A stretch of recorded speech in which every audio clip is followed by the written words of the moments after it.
Hello guys, welcome back to my daily vlog. আজকে না খুব সকাল সকাল ঘুম থেকে উঠেছিলাম। তার কারণ হচ্ছে যে আমাদের বাড়িতে আছে ডোরা খোলা। মা কাল রাতেই বলে দিয়েছিল যাতে আমি আজকে সকাল সকাল ঘুম থেকে উঠি। আর কথা তো অমান্য করা যাবে না, আর সেই কারণে আমি সকাল সকাল ঘুম থেকে উঠে স্নান করে চলে এসেছি ঠাকুর ঘরে পুজো দেওয়ার জন্য। আর সত্যি কথা বলতে আমাকে পুজো দিতে বেশ ভালো লাগে। আচ্ছা, তোমাদের কার কার পুজো দিতে ভালো লাগে কমেন্টে জানিও। আগেই তো ঠাকুর ঘরটা ভালো করে পরিষ্কার করে ঝাড় দিয়ে দিলাম। তারপরে তো যেটা হচ্ছে মেন কাজ, ঘর মোছা, সেটাও আমি করে নিচ্ছি এখানে। আর ঠাকুর ঘর মুছতে না আমার বেশ ভালো লাগে। আজকে আমাদের গাছে ফুল পাইনি, তাই গাঁদা ফুল দিয়ে পুজো দিচ্ছিলাম। বাবা কাল সন্ধেবেলায় ফুল নিয়ে এসেছিলো, তাই আর আজকে বাজারে যেতে হয়নি ফুল আনতে।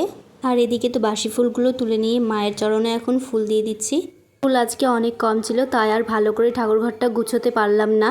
যাই হোক, এইদিকে সুন্দর করে শিব ঠাকুরকে ফুল দিয়ে সাজিয়ে নিয়েছি। ঠাকুর ঘরে ঢোকার পরে আমি প্রদীপটা জ্বলিয়ে নিয়েছিলাম, তাই এখন ধূপকাঠিটা জ্বলিয়ে নিচ্ছি এখানে। আজকে তো ডোরা খোলা, তাই আমাদের বাড়িতে হয়েছিল লুচি। আমাদের নিয়মে ডোরা বাঁধাতে পোয়া লাগে, আর যখন ডোরা খোলে তখন লুচি দিতে হয়। তো সেই কারণে লুচিটা বানানো হয়েছিল, আর এই লুচিটা আমার দিদি বানিয়েছিল। আর মাকে ফুল দিয়ে নাকের পরাতে বেশ ভালো লাগে, কি মিষ্টি লাগে দেখতে। আমি এখানে ফুল দিয়ে নাকের আর টিকলিটা পরিয়ে নিচ্ছিলাম। আর এদিকে আমি কিউটু গপুকে কানের পরিয়ে নিলাম। কি মিষ্টি লাগছে দেখতে, তাই না? আর এদিকে তো সকালবেলায় লুচির সঙ্গে সুজি করার কথা হয়েছিল, কিন্তু সুজির প্যাকেট খুলতেই দেখি ওর মধ্যে পোকা। তাই আর তাড়াহুড়া করে কিছু করা হয়নি। তাই এখানে লুচির সঙ্গে আমি চিনি দিয়ে পুজো দিচ্ছিলাম। আর মনসা ঠাকুরকে তো দুধ খই না দিলে চলবেই না। যাই হোক, এবার সব গুছানো কমপ্লিট করে আমিও বসে গেছি পুজো দিতে।